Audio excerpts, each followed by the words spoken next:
Canon Films, the home of high-powered, high-voltage motion picture entertainment. With the screen's biggest spectacles, brightest stars, and boldest lineup of explosive entertainment. We're taking motion picture excitement over the edge and your box office over the top.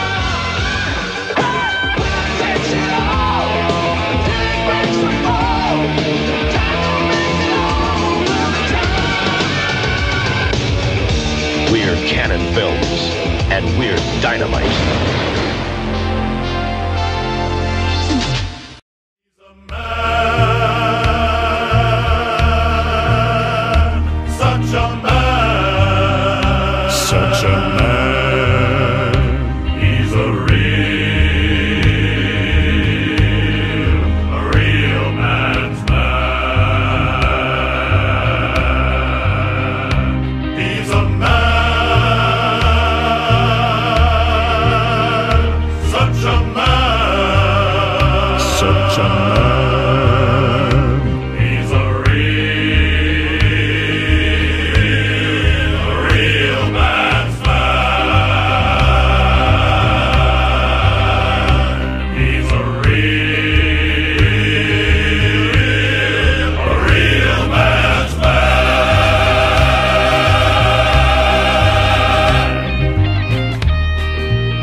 I think the best title is definitely the No Mercy Man. Yeah. Even though that really has very little to do with most of the movie. And also, maybe we're just about to say this. Yes. Sorry, I cut you off. Is that the song, the title exactly song? That I was gonna say. There's a title song that plays over the credits, and it's like the No Mercy Man. And I mean, in that song, it sounds amazing. It's poppy, it's happy sounding, but the lyrics are a little bit disturbing. They're very dark. And so what is this line that's so disturbing? He sings the No Mercy Man. When you meet the No Mercy Man, it's like being raped by the devil.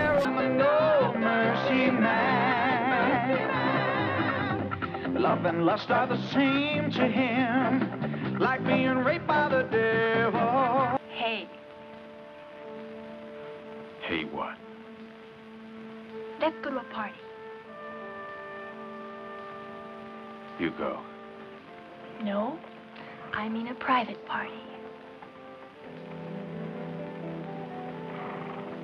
All right. I got an idea about something new. How about you guys actually locate your dicks, remove the shrink wrap, and fucking use them? And that's like a chorus. That's not let's get happy, jangly. Yeah, they say it like 3 times in the song. Yeah. Love and lust are the same to him, like being raped by the devil. Are the biggest damn bullshitters in this entire nation. You're just plain chicken. Honky! And this movie, when I went in, I noted that this is probably the first film that is out and out just to entertain.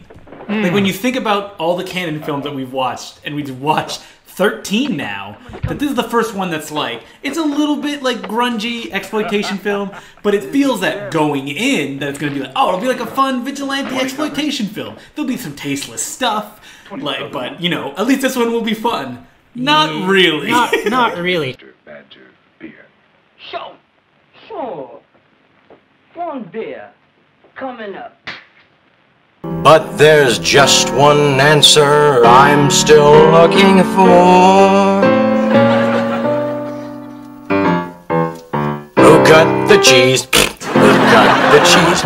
I ask you please, did you cut the cheese? As we mentioned the previous episode, this film is interesting because it's well known enough that Quentin Tarantino programmed it once as one of his picks for a revenge film triple bill. And so coming into it, for example, I know Quentin Tarantino is a huge fan of Rolling Thunder, which I love. So I was like, maybe this is going to be great.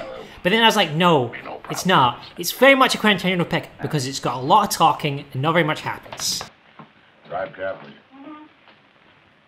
Gary, I'm going now. Now, okay, see, you ruined it. You ruined the moment. Yeah, and I think this film is kind of interesting because it definitely wrong-footed me as a fan of revenge films, because the movie opens and we have a character, this character Prophet, and his little sort of sidekick guy, and they're like holding up like a liquor store or something. So you're like, okay, these are the bad guys. Then you have to go on the run, and then they turn up at a farmhouse, and the farmhouse is where this old man and his wife, and they're like, oh, our war hero's son is coming back, and he's been really damaged by being in Vietnam, so we have to be careful with him, right? So I see this, and I go, okay, they arrive at the farmhouse, they kill the family. They go on the run. War hero son comes home. He sees their dead bodies lying there. Flips out. Goes to murder these bad guys. With right? no mercy. No, with no mercy. Yeah. This does not happen.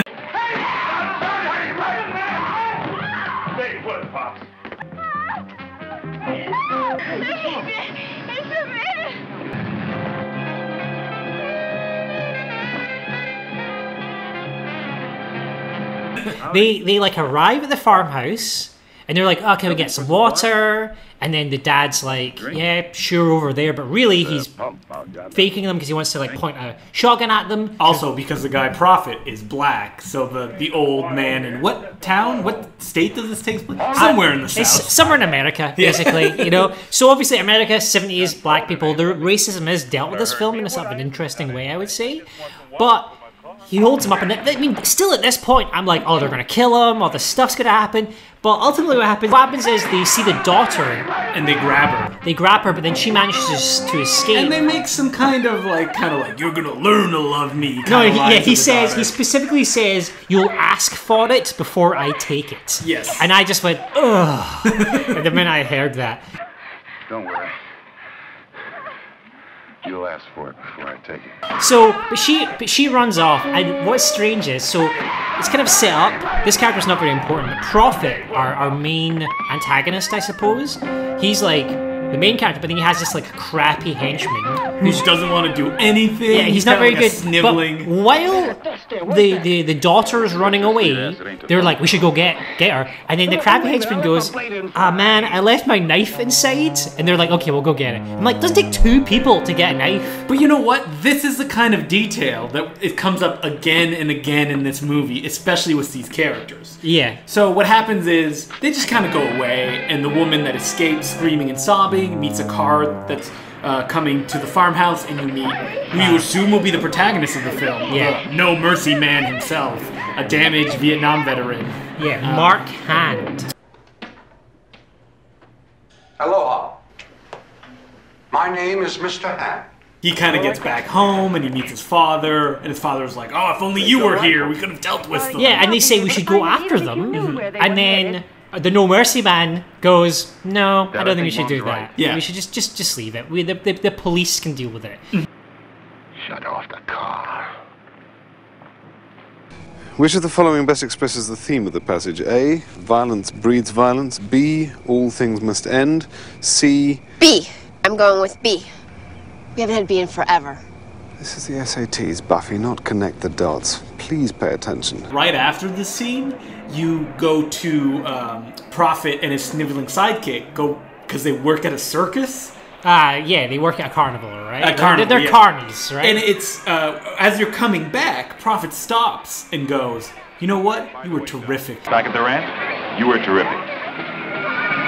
But he cried like a little bitch every time. Yeah, that's what I noted as well. Prophet turns to his crappy sidekick, and he literally says, he literally says, you were terrific. Yep. He's so nurturing. Yeah. Like, and I was like, wait, what? Because I was like, where is this going? So then he gets back to his stall at the carnival, and the guy who works with him, another black man, is like, look, we're gonna get kicked off this carnival because there's some bullshit about us not making enough money. And he's like, wait, mate, I'll go and talk to him. And he goes, look, it's not about you making enough money. It's because you're sleeping with a white woman, from town.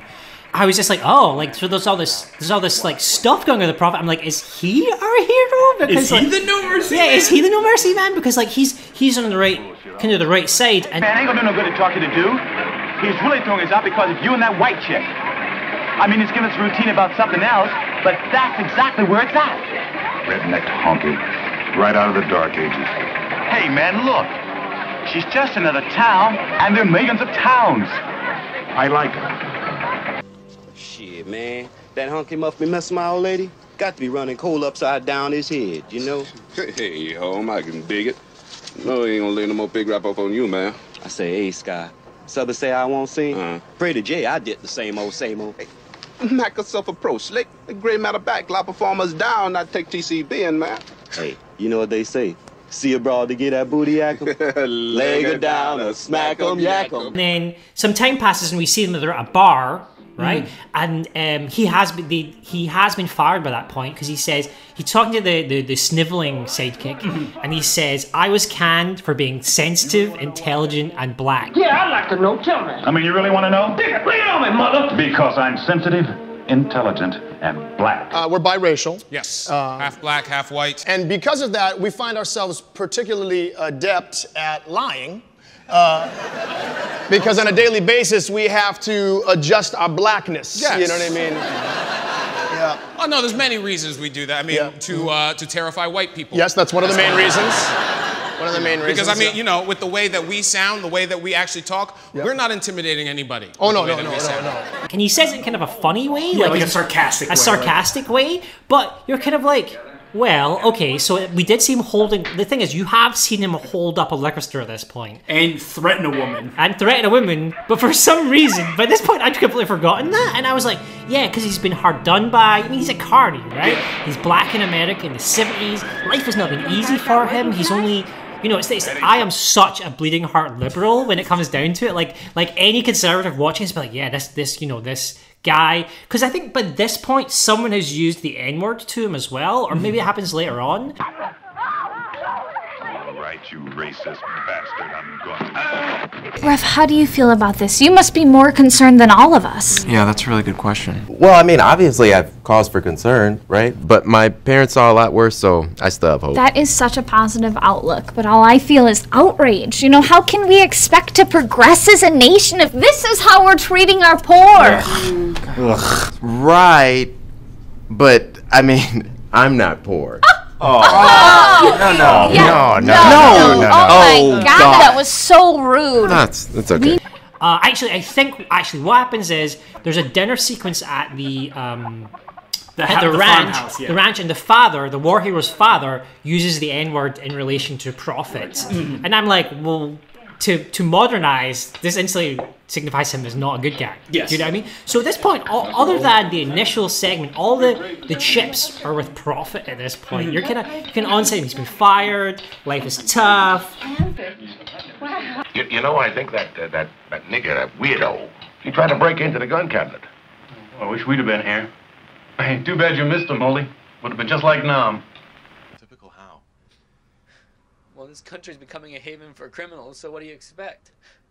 You know, decent, hardworking Americans like my dad are getting rubbed out by social parasites. There's a weird sequence where It feels like a comedian, like they hired a comedian for one day. There's hey, how's it going? Hi, fellas.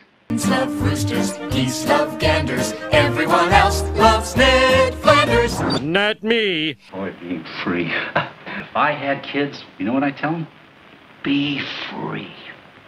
Boy, there's nothing like that nude open road and all that power between your legs of your... Got the golden ticket, and you're not even entering the chocolate factory with Grandpa Joe. I don't know. That's not my scene, man. I'm a relationship guy. There's like a wacky, skinny, old white guy with a beret on, and he comes in and he's like, I'm trying to get to such and such a place. Say, can someone tell me how I get on Highway 81 that connects with the Sonora Highway to Mexico? 81 is the Sonora Highway. Oh, 81 is the Sonora Highway. Oh, gotta go. Oh, is there a campsite nearby? Yeah, right down the road. Right down the road. Right down the road. Yes, sir. See you, fellas. Everyone who counts loves Ned Flanders. And then they're like, okay, so we can rob this guy. Yeah, he has a big camper trailer. We're gonna rob him. Nice equipment. Quickly, firmly, he places it, and then you watch his face and body. I'll telegraph a player's strategy, his training. So that's what they go and do. The skinny, like goofy white guy who's like doing jumping jacks outside. They go to his camper at night and they decide to rob him. And they do it in the most interesting way possible, where the gang go into the trailer with where the skinny guy's wife and niece is. Yeah. And they just charm them. And they just like... They just like, hello, we've just come from another trailer or something. And like just the pop niece in and is say coming hello. out of the shower and she's like, oh, I'm sorry. And she like covers herself in a towel. But they're not bothered. They don't seem threatening. Hi. Just being neighborly. I'm gonna let the homeboys up the hill run a train on your girlfriend. You know what a train is, don't you? Huh? Yes, sir. But the thing is, meanwhile, outside one of Prophet's sidekicks, who, as we sort of learn, is our Prophet's downfall, I feel. He, like, I can't even remember why he starts to fight with the skinny white guy. Yeah, because the guy with the mustache. I said he looked kind of like Frank Zappa. That's what I was thinking when I was looking at him. I don't think so, but I can kind of see it, maybe. And he's like, we want to take your camper. And the guy's like, you can't take my camper. Yeah. It's mine. I'll get you. And they start to fight. And then the much larger man grabs the skinny guy by the throat and just chokes him to death. Yeah. And Prophet hears this happening and runs out. And he's like, no. Like, what are you doing? Yeah. It's too late. The skinny comedy relief is already dead. Yeah, and at that point, Prophet's like, well, we gotta go. We just gotta, deal with this. Yeah. What are we gonna do then, Prophet? Let's just go, man. Done. Get Beetle. Big Jack, do it fast. Hens love roosters, geese love ganders, everyone else loves Ned Flanders. Do they kill the rest of them? You don't see it. I don't know if the it's assumption implied. is that he's like, this was a screw up. We're just going to kill everyone and get out because there can be no witnesses. And I believe they're in that camper later on. Yeah. So I mean, the basic fact is at that point, even though like in terms of like dark movies, like with anti-heroes, you're kind of like, Prophet's made the best decision at this point. You have to kill everybody. And he's never like the one that instigates those things. While he says, let's go steal the camper. And they even have a discussion about like, will we be able to get it over the border? Will we be able to sell it? And they just want to get out. And they want to make a little bit of money and go. This is the thing. To a bleeding heart liberal, at this point, Prophet has nothing in his life. So you're kind of like, okay, the system is stacked against him. He needs to do what he needs to do, right?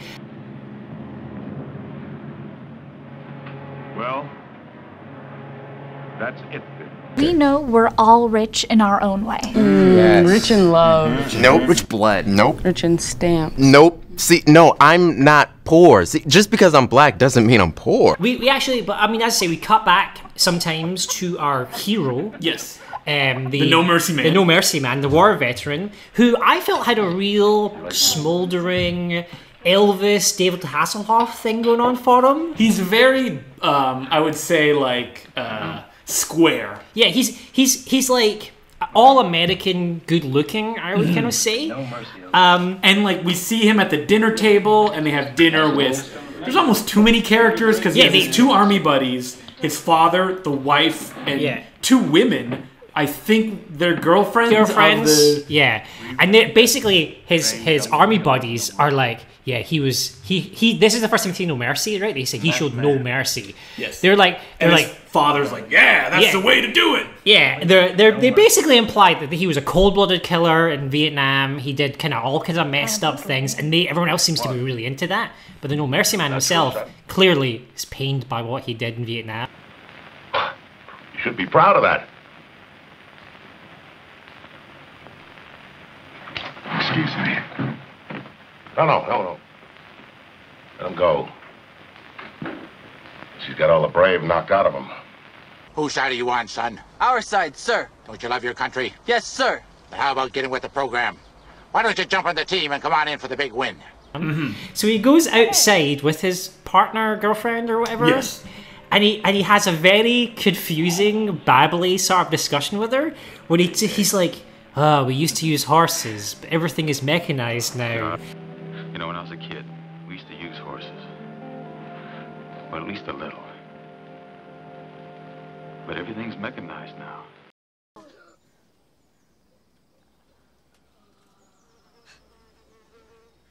And then she's like, "We should go and have sex." And then as he walks away, he goes, "Sure, wish we could use horses more." And I'm like, they still use horses. Like, people use horses all the time. What were they?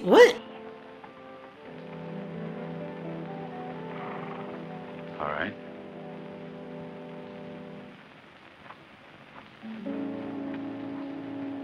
I sure wish we could use horses more.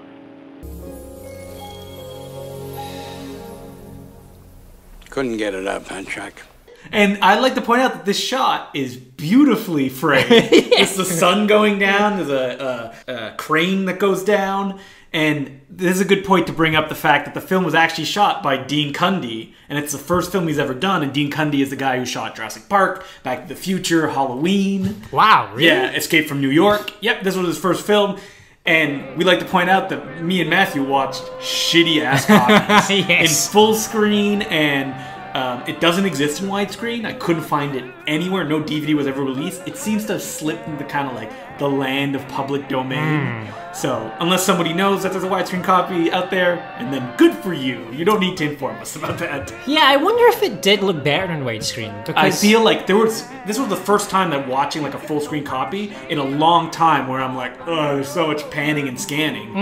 That's true, actually. Yeah, it was a heavy pan and scan. So probably it probably looked way better. More cinematic. And this is also a film that you can really tell was edited for violence, because stuff will happen, especially in the climax, where you're like, oh, I haven't seen anything, and then they just cut away. Yeah.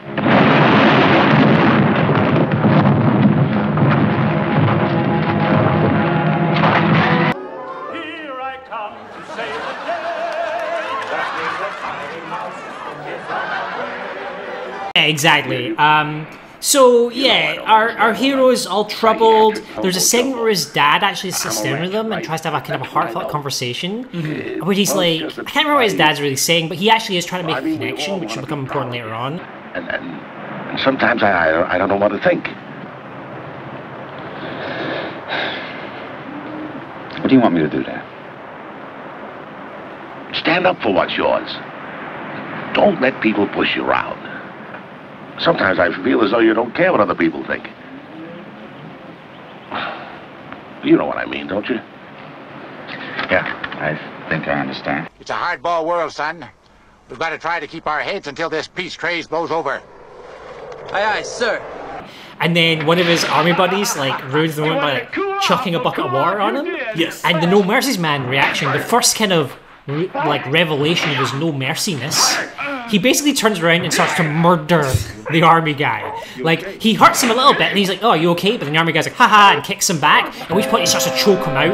But as he's choking him out, he's remembering choking out some Vietnamese guy. Yeah, and he lies on the ground, and you think, is he dead? Because his dad comes over, he's like, brilliant job, son. You got a war face? Ah! That's a war face! You're like, you killed his friend, but actually he's fine? Because it just seemed like that's what he was doing, was killing him. Yeah. But the problem is, at this point, you're like, how are these stories going to connect? There already was one connection between Prophet and the family at the beginning of the film, and the answer is, they will repeatedly intersect, but not in any meaningful way until right at the end, which even then it doesn't seem that meaningful, right?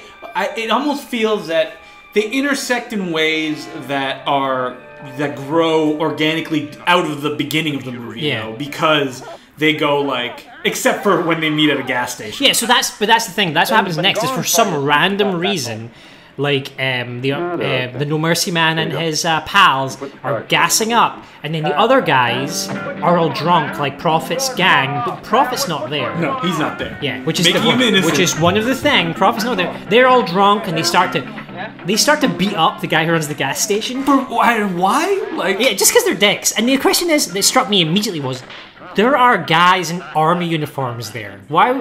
Even if I was drunk biker character, I would be like, I'll just move to another gas station and beat someone up at that one, because there's army people here.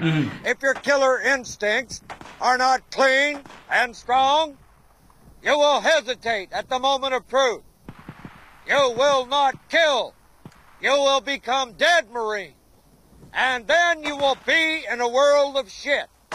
Because Marines are not allowed to die without permission. So, the best friend of Prophet, the guy who runs the stall with him, sees the No Mercy man, and the No Mercy man's just watching, and the No Mercy man, he's remembering somebody like stabbing a Vietnamese guy because it's just causing like a flashback for him, and the guy's like, "Oh, are you chicken?" And he goes to punch him, and it's probably, this was like my favorite bit in the movie, in slow motion, and the No Mercy Man just grabs his hand and like smashes it through the gas pump glass, and he's like, "Ah!" Screams for ages, and there's like blood shooting out of his hand and everything, all in one shot. It's like, ooh. Yeah, I was like, this was good. I was like, oh, maybe this film goes on like the No Mercy Man's, because we've discussed this, me and Justin, before, but I really love the trope of the guy who's so good at like killing, but he doesn't want to do it. So when he does it, it's so rewarding. You know, you're just like, yes, finally, he's murdering those people. You're like, it's probably, you know, it's not okay, but it's just fantasy. You know. So that part, I was like jazzed. And they send the baddies off, and then basically the No Mercy Man is like, yeah, he's like, you had best unfuck yourself, or I will unscrew your head and check down your neck. The weird thing is so we go back to Prophet's story at this point, right? And the guy has glass in his hand and all that. And I don't think it's in this scene, but at least in what I'm saying, that character says something very revealing, which he says, "All my life has been like this. I've never had a chance." But Prophet has a great scene too, where he goes and sees the guy with glass in his hands, and he's like, "How are you feeling?" And I don't remember what he says, but he says something that's obvious, like that they said multiple times before. It's something like "rockin' and rollin'" or something like that, showing that they're friends and that they have a connection. But again, it comes back to this idea that these characters, these baddies, have never had a chance in their life. They've always been struggling. So the guy has glass in his hand, and then Prophet's white girlfriend comes in, and she's like, "Oh my god, I don't want to be part of this." But you know that she knows something. Well, because the guy goes, "Who did this?" And he's like, "It was a guy in a red truck." And what I think is funny is she says, "There's only one guy who could do something like this," which is obviously the No Mercy Man. But the question is, I was like, what? Put some glass in someone's hand? I mean, like, that could be anybody. That's like Glasgow on a Saturday night, right? I mean, like people getting glass left, right, and centre. I don't know, and how do they know he's that awesome? Like, it could be any of the Vietnam veterans, and especially considering there's a scene later on in the movie, which it seems like everyone in the town is awesome. It's true. But ultimately, it leads to the sort of what we're getting towards in terms of the main plot, which is Prophet has decided that the only thing that they can do now is rob the bank, because that's where all the carny money is, and then escape to Mexico. And the way to do that is to steal the weapons, because for some reason No Mercy Man's dad just stockpiles weapons. Steal the weapons from that farm, ranch, and go rob and then go rob the bank. Gun and I were at this ranch. Well, we saw something you wouldn't believe. This dude has enough guns to equip an army. Now we're going to get him, and we're going to use him. I don't know, man. I've got it all planned. Hey, maybe you haven't been keeping up on current events, but we just got our asses kicked, pal. So they go to the farmhouse to get those weapons. Stuff goes wrong, and again, I'm thinking they'll kill the whole family. They don't.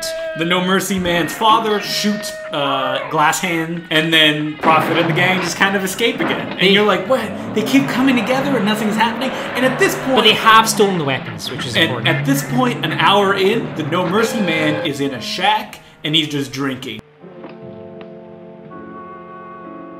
Yes. We'll tune in later. He'll still be there. Yeah, so. Basically, because he smashed glass into a guy's hand or something, he has decided that what he's going to do is sit in the shed and drink vodka, I guess, and cry. So while there are gunshots happening outside in the farm, like, he doesn't even wake up until like the third gunshot. Then he's like, oh no, I'm scared. And he starts to like retch and vomit. And his dad comes in and really yells at him and says like, we've all been through hell, like, you're being a baby, stop being depressed. Yeah, so you're like, where is this going? Because the No Mercy Man seems completely incapacitated at this point. Some of us didn't come back at all. Damn it, son, you gotta fight for what's yours. You tell me, right now, how's it gonna be? I don't know! Then you get the hell out of here till you figure it out! You had best square your ass away and start shitting me Tiffany cufflinks, or I will definitely fuck you up. And then the movie becomes another movie. Becomes completely mental. You have to say that Prophet goes and sees Sid Haig. Oh yeah, Sid Haig of The Devil's Rejects and a million other horror films. A million blaxploitation films as well. And there's a biker. They decide to use the biker gang to make a distraction to rob a bank. What for? To hit the bank. It'll be easy. All the townies will be at the carnival. Just keep the sheriff busy. It'll be a piece of cake. Anything else? Yeah. Holy hand. Killed the best friend I ever had. He's dead. He can't make that kind of decision. He's just a grunt. No offense. None taken. And that seems logical, but what happens is somehow the town learns that the bikers are coming. I don't know how that happened. And so the town is completely ready. The police are there. They get a machine gun. The army guys are there. There's a sniper on a roof. It's basically like that Arnold Schwarzenegger movie, The Last Stand. Yeah. Looks like you guys come prepared. That's right. That's good.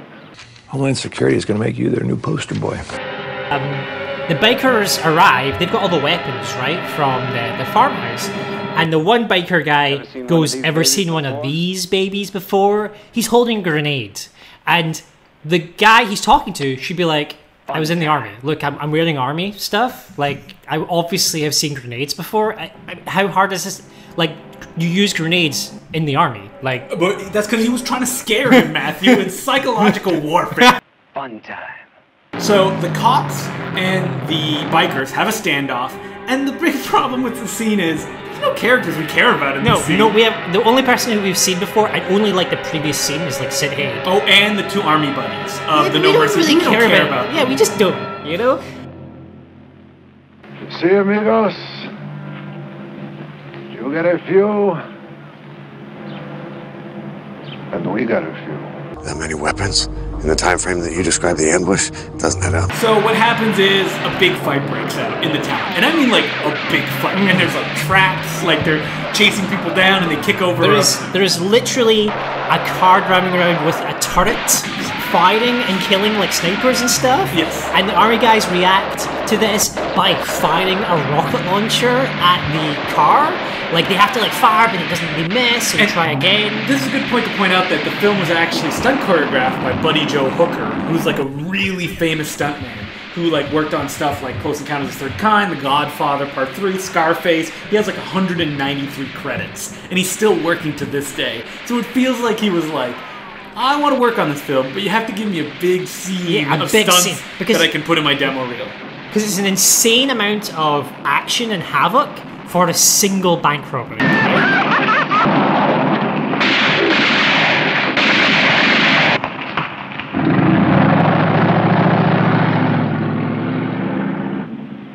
Where Prophet is, he goes in, he's very polite at the bank. He's like, I'd like to open an account, and he's like checking your savings. And then all this chaos breaks out outside, and then Prophet pulls out a tiny little knife, and he's like, I'm robbing you! Get the money. You out of your mind? Up, friend. Things are gonna turn around. I'm not poor! And then he goes to the bank teller, he's like, don't you dare press that button, the buzzer, don't you dare press it! And then for the first time, Prophet goes and he kills the bank teller. Because the guy did press it. Yes. Fair enough. Fair enough, yeah, again, so bleeding heart liberal here. You're like, Prophet's still okay. Prophet's still okay. I mean, he's doing what he has to do. Forget this, man! I'm going home! Oh. This hobo bindle is a very expensive item at Urban Outfitters. In this scene of havoc, there's no connection. No Mercy Man isn't there. Prophet isn't involved. Yeah. It's just a bunch of characters that we don't care about doing stuff. So it just, even though the stuff happening on screen was ostensibly exciting, I wasn't really excited by it. Mm-hmm. And then Prophet decides to go to the No Mercy Man's farmhouse again? Because this is the first example in the film, I think, of revenge, right? Because he's like, I have to get revenge for my best friend being killed by the No Mercy Man's dad. Son of yours. I got those, son. Oh, that's too bad.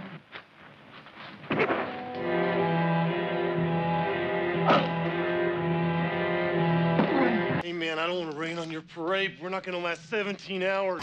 So, Prophet and his gang go, and at this point, it's funny because you know almost every member of Prophet's gang because they've shown up a bunch of times, Yeah. and you're like, I kind of like these people.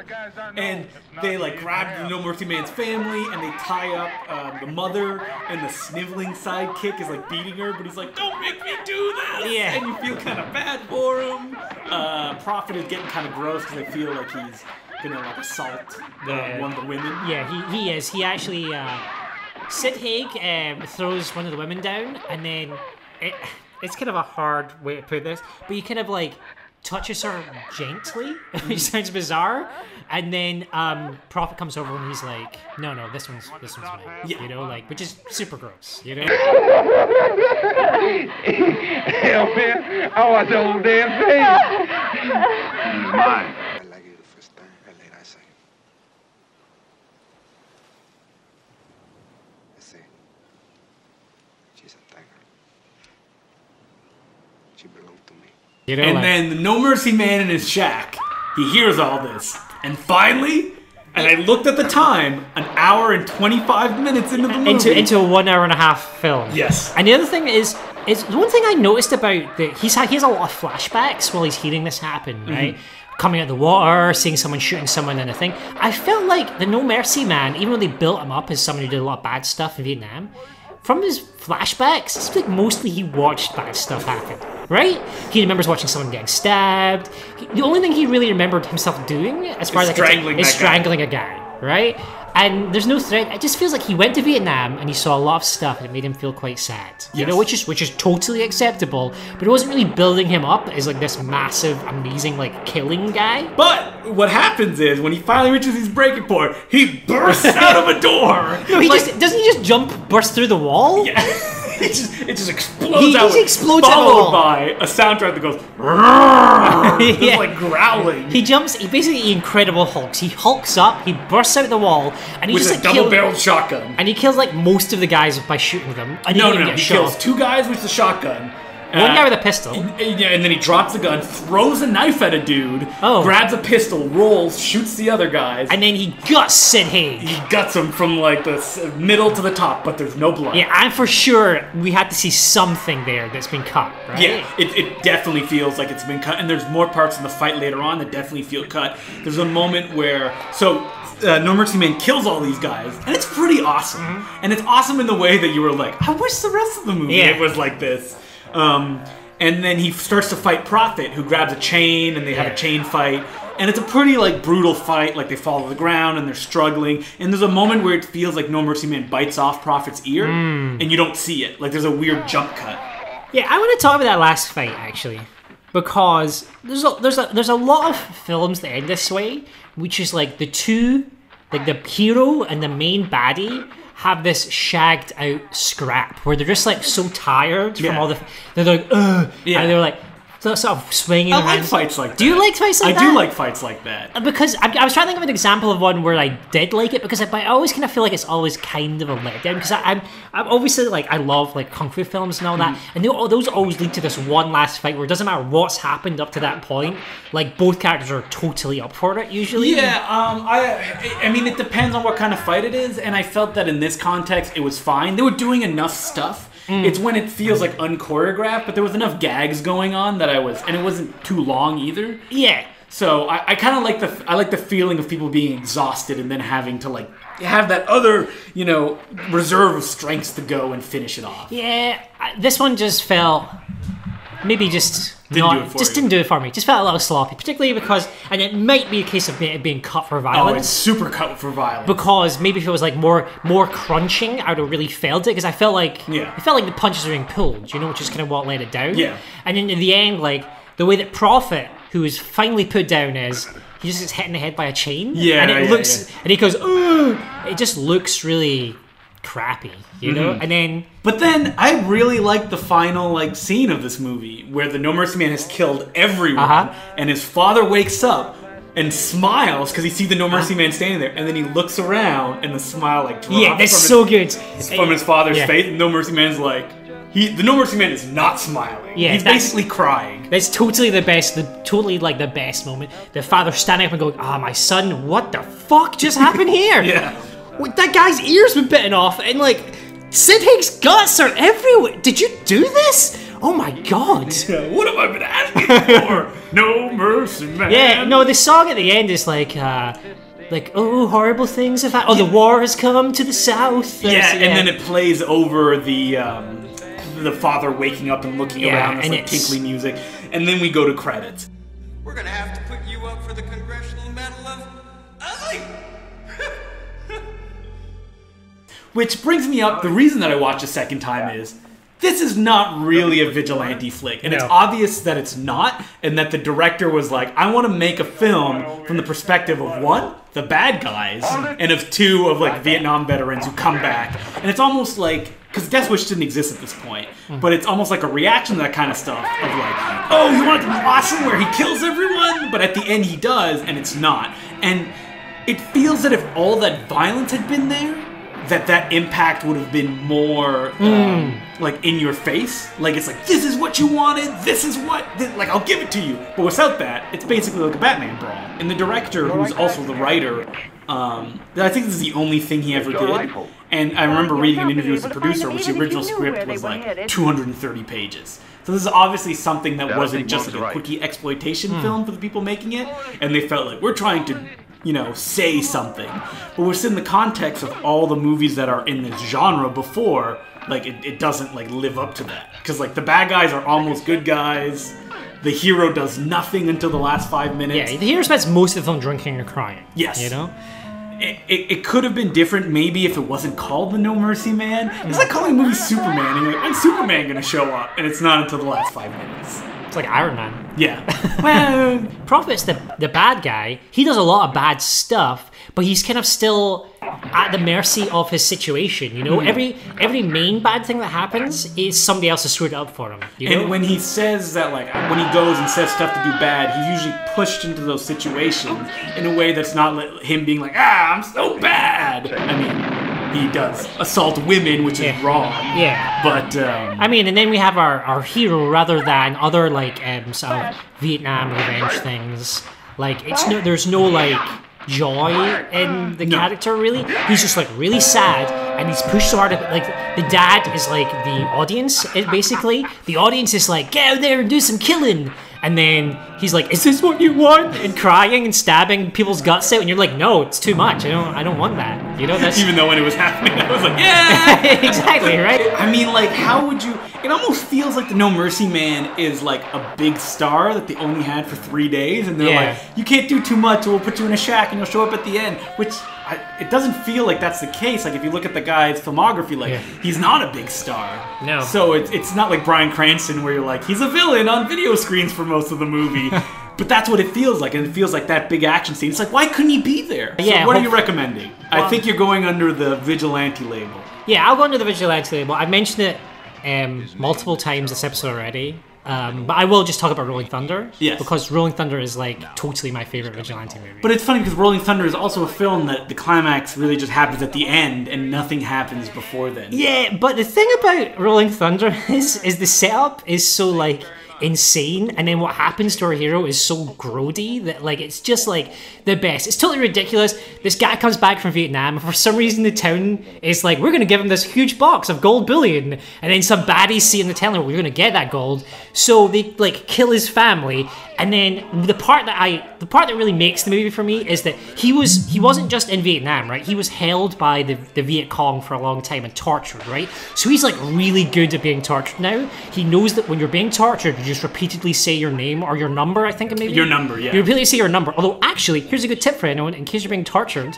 you should say your name over and over again, and try and humanize yourself, because the more human you seem to your captors, the less likely they want to do bad things to you, apparently. I think I learned that, though, from Ransom, the Mel Gibson movie. So, you're probably like, yeah, I watched Ransom too, Matthew. I know that. So if I ever get kidnapped, I'll be fine.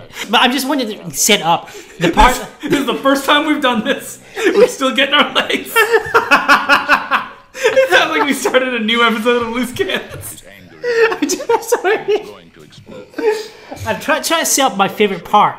Just so people are like, oh, that sounds good. He's so good at being tortured, and then they put his hand in the garbage disposal, and it like grinds his hand off. But he's so good at being tortured, doesn't phase him. I mean, it hurts, you know. But he just keeps saying his number, and then with a grody hook, he has to go on the revenge case with the help of Tommy Lee Jones, and the movie's just great, and it has a great poster. I just think it's a really good one. Awesome. I'm going to recommend a biker film called Savage 7.